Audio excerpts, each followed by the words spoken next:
Her divorce was final, and I was the first person she told. What happened next changed both our lives forever. I still remember the exact sound of my phone buzzing that night. It was nearly midnight, the kind of hour when most people don't call unless it's important. The name on the screen froze me for a second, Elena. She wasn't just anyone in my life. At 43, she carried herself with a grace that drew people in without her trying.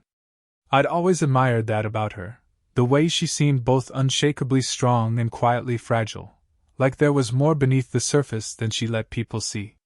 We'd grown close in the months leading up to this moment, not in loud or dramatic ways, but in small gestures, shared talks, and a trust that built slowly. Still, seeing her name flash across my screen at that hour made my chest tighten. I answered quickly, and her voice came through softer than usual, low but trembling ever so slightly. "It's done," she said.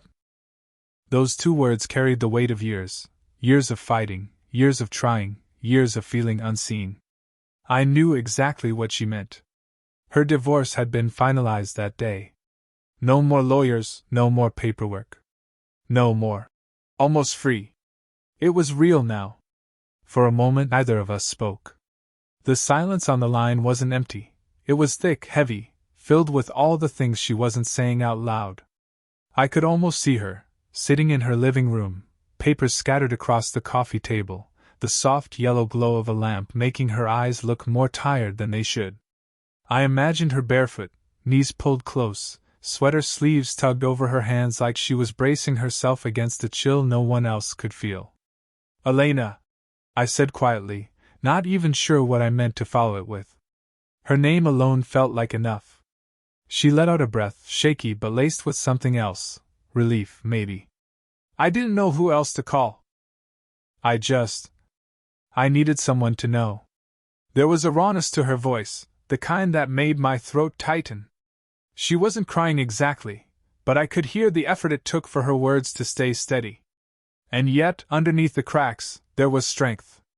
She had done it. She had survived it.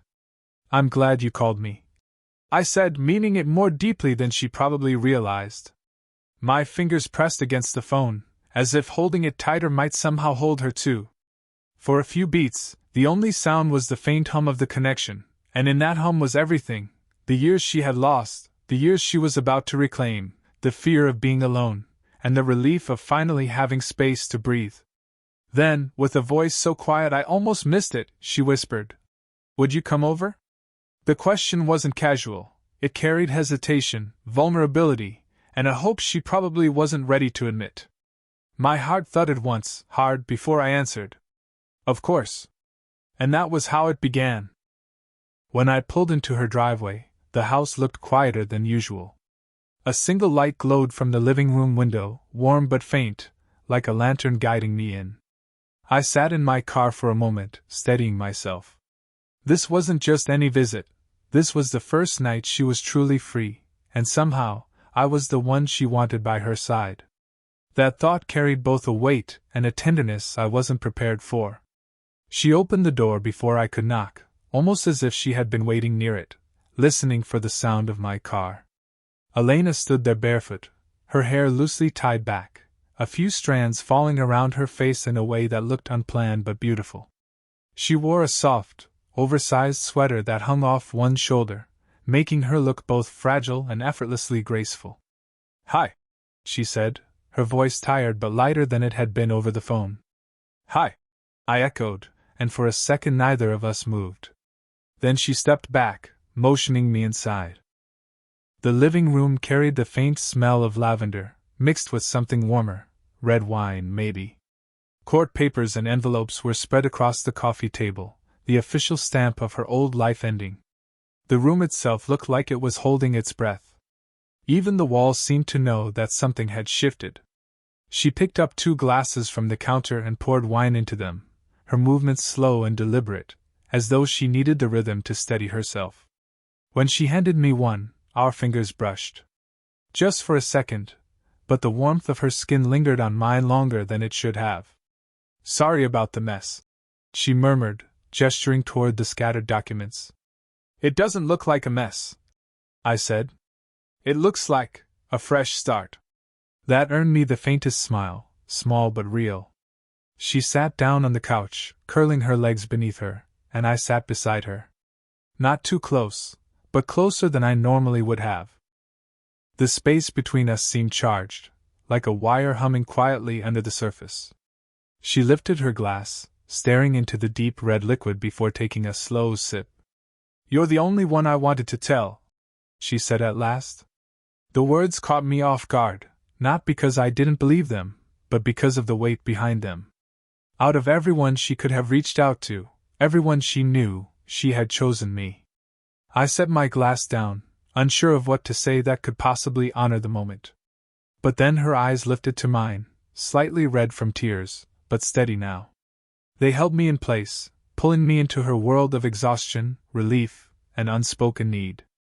I wanted to tell her that she wasn't alone, that she didn't have to carry the silence by herself anymore. But instead I just sat with her in that quiet room, letting the closeness say it for me. And somehow, she understood. The wine had softened the edges of the night, but not the heaviness in her heart.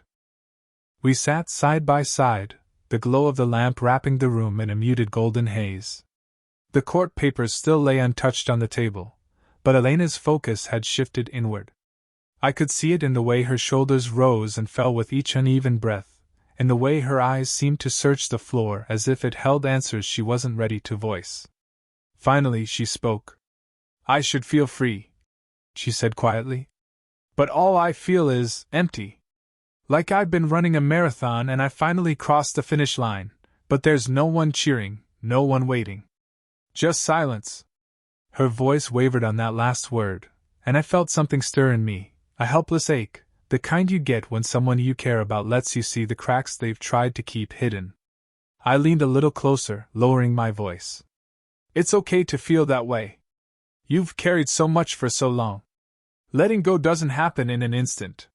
She laughed softly, but it wasn't a joyful sound. It was brittle. "You sound older than you are," she said, shaking her head. "Sometimes I forget you're only 25. I smiled faintly. "And sometimes I forget you're 43. That made her glance at me, sharp and searching, as though trying to read if I meant it. I held her gaze, steady and unflinching, and for a heartbeat the space between us felt suspended, fragile. She looked down again, her hand tightening around her glass until her knuckles whitened. "Do you know what scares me the most?" she whispered. "What?" "That I've wasted so much time. That I'm too old to start over. Too old to be wanted." The honesty of it hit me hard. I didn't think, I just reached out, placing my hand gently over hers where it gripped the glass. Her skin was cool at first, but as my palm settled, I felt the warmth seep through, soft and human. She didn't pull away. "Elena," I said, my voice low, "you're not too old for anything. Not love. Not happiness. Not being seen for exactly who you are." Her fingers slowly uncurled beneath mine, the tension easing as though my touch had siphoned some of it away. She turned her hand slightly, letting my palm cover it fully, and the quiet weight of her trust pressed against me in ways I couldn't explain. When I looked up, her eyes were already on me. They held something unspoken, fear, longing, maybe both, and for a moment it felt like the world narrowed to just that gaze. Neither of us moved, but the air between us shifted, heavier, charged. Then she blinked, breaking the spell, and cleared her throat as though nothing had happened. She pulled her hand back gently, fingers brushing mine as she did. The silence that followed wasn't empty this time. It was filled with everything we hadn't said. The next evening, I found myself standing outside Elena's front door again, though this time the air between us felt lighter somehow. She greeted me with a smile that didn't quite erase the fatigue in her eyes, but it carried a warmth I hadn't seen in a long while. "Want to take a walk?" she asked, almost casually, but I could tell she'd thought about it before opening the door. I nodded, and soon we were side by side, stepping into the quiet rhythm of her neighborhood. The sun had already slipped below the horizon, leaving behind streaks of violet and gold that slowly gave way to night. Street lamps blinked on one by one, casting little pools of light onto the pavement. We walked without speaking at first. The air was crisp, carrying the faint scent of wood smoke from a nearby chimney. Every few steps, our arms brushed. The contact was nothing more than fabric on fabric, but each time it happened, I felt a flicker of awareness, like sparks hidden under ash, waiting for the right moment to catch fire. After a while, she laughed, soft, surprising, the kind of laugh that slips out before you can hold it back.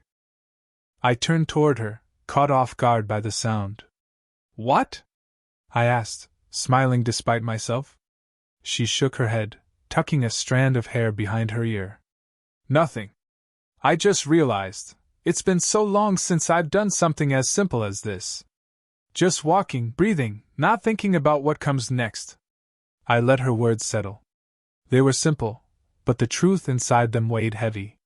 Divorce had taken more than years from her. It had stolen small joys, the quiet moments most people take for granted. "You deserve more of this," I said. "More moments that are just yours." Her smile softened, and for a moment she didn't look tired or burdened, she looked free. She tilted her head back slightly, letting the night air wash over her face. The lamplight caught the curve of her cheek, the delicate line of her jaw, and I found myself memorizing the image as though it might vanish too quickly.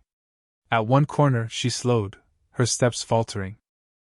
I glanced down, and before I could ask, she slipped her hand through my arm.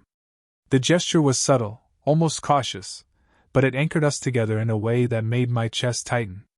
Her hand was warm, her grip light but deliberate. It wasn't the kind of touch you mistake for casual.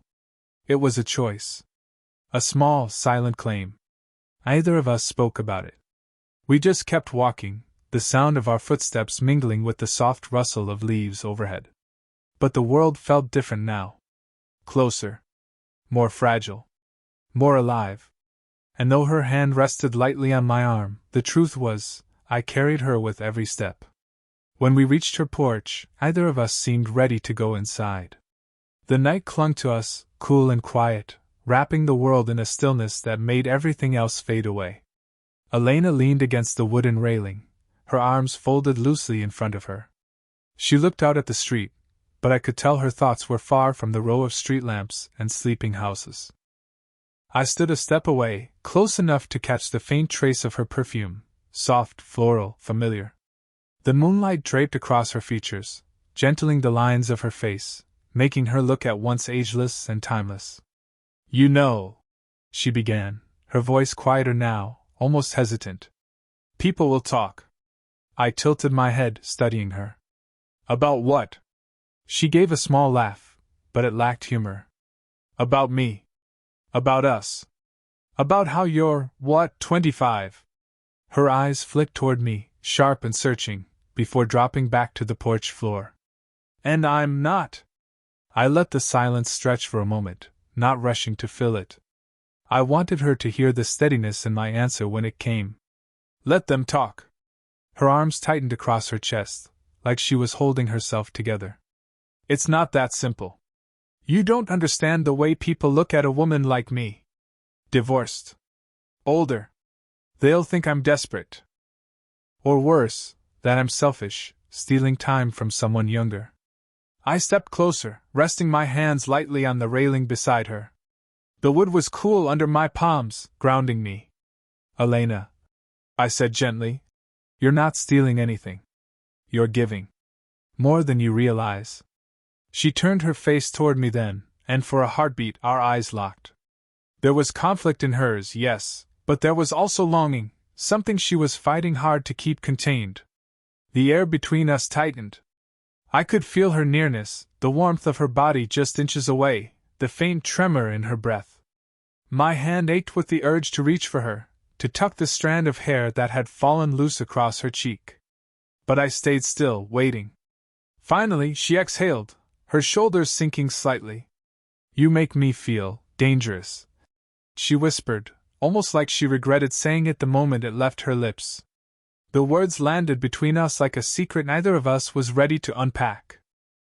I swallowed, my heart pressing hard against my ribs. But before I could speak, she shook her head quickly, brushing it off with a smile that didn't reach her eyes. "Forget I said that. she murmured, turning toward the door. But I didn't forget. I couldn't. Because in that fleeting confession, I'd heard the truth she was too careful to admit. She wanted me to, no matter how much it scared her. A few days later, she called again. This time, her voice carried a different weight, lighter, steadier, though still tinged with hesitation. I need to rearrange the living room, she said. It feels wrong the way it is. Like it still belongs to him. Could you come by? There was no hesitation in my answer. I'll be there. When I arrived, the sun was spilling through the windows, brightening the space that had once felt heavy and dim. Furniture was scattered halfway across the floor, as though she'd started and stopped, unsure of what she really wanted. Elena stood in the middle of it all, barefoot again, wearing jeans and a simple white blouse rolled at the sleeves. Strands of hair had slipped loose from her bun, brushing her face in a way that made her look both determined and undone. Sorry, she said with a faint laugh, brushing her hand across her forehead. I got ambitious, then realized some of this is too heavy for me. That's what I'm here for, I said, rolling up my sleeves. What followed was messy, almost playful. We pushed couches, shifted bookshelves, argued lightly over angles and symmetry. At one point, she smirked and insisted the armchair felt wrong, no matter where I placed it, and I teased her about being impossible to please. For the first time in days, her laugh rang out freely, filling the house with a sound that felt like sunlight itself. By the time we stopped, both of us were a little breathless, cheeks warm from effort and laughter. The room looked different now, lighter, freer, as though she'd reclaimed it. She stood back, surveying the space, then turned to me. Thank you, she said softly. For moving furniture? I teased, but her expression didn't change. No, she replied, her voice low. For being here. For all of it. Something in the way she said it silenced me. My chest tightened, my pulse quickening as she stepped closer. Her hand reached out, fingers pressing gently against my forearm in gratitude. The touch was light, but it lingered, the warmth of her skin spreading through me like a slow burn. Her eyes softened as she looked up at me. They weren't guarded this time. They were open, vulnerable, carrying emotions she wasn't putting into words. I felt her breath against me, quickened just slightly, uneven in a way that mirrored my own. Almost without thinking, I lifted a hand to brush back the strand of hair that had fallen across her face. My fingers grazed her temple, sliding gently through her hair. She closed her eyes at the touch, just for a moment, her body leaning the slightest bit toward mine as if caught between fear and surrender. The world seemed to hold its breath. I could feel it, the unspoken question, the pull between us, delicate and dangerous all at once. And though nothing more happened in that moment, the silence was louder than words. Later that evening, the living room we had rearranged felt different, lighter, softer, like it had finally been claimed as hers. Elena sat on the couch, her posture relaxed but thoughtful. The faint glow from the lamp painted her in a warm halo, softening the lines of exhaustion and worry that had haunted her the past weeks. I settled beside her, careful not to crowd her, yet close enough to feel the warmth radiating from her body. The silence between us was comfortable this time, the kind that doesn't need to be filled with words. Every breath we took seemed to echo the unspoken truths that had built up over the past days, the fear, the longing, the hope. I still don't know where this will go, she murmured, her voice low and uncertain. I don't even know if I should feel this way, about you, about us. I turned slightly to face her, letting my hand brush against hers lightly. You don't have to have all the answers tonight, I said gently. You don't have to have them ever, as long as we're honest about what we feel now. Her eyes met mine, soft and open, carrying a vulnerability that made my chest tighten. Slowly, tentatively, she rested her forehead against my chest, letting her arms slip around my waist. I felt the subtle rise and fall of her breath, the faint thrum of her heartbeat echoing against me. It wasn't dramatic, it wasn't urgent, but it was enough. Enough to fill the space that had felt empty for so long. I wrapped my arms around her, holding her close, letting her weight press gently into me. Her fingers traced small, absent-minded patterns on the back of my shirt, grounding herself against the quiet. The warmth of her cheek, the softness of her hair brushing my chest, the subtle scent of her perfume, it all combined into a moment that felt like time itself had slowed. She whispered again, almost to herself, "I want you here, beside me." And that was everything. No grand declarations, no rushing into something we didn't yet understand. Just honesty, trust, and the willingness to start together. I pressed my cheek to the top of her head, feeling the steady rhythm of her heart against mine, and let the silence speak for us. We stayed like that for a long while, listening to the quiet hum of the city outside, feeling the comfort of proximity without needing to do more.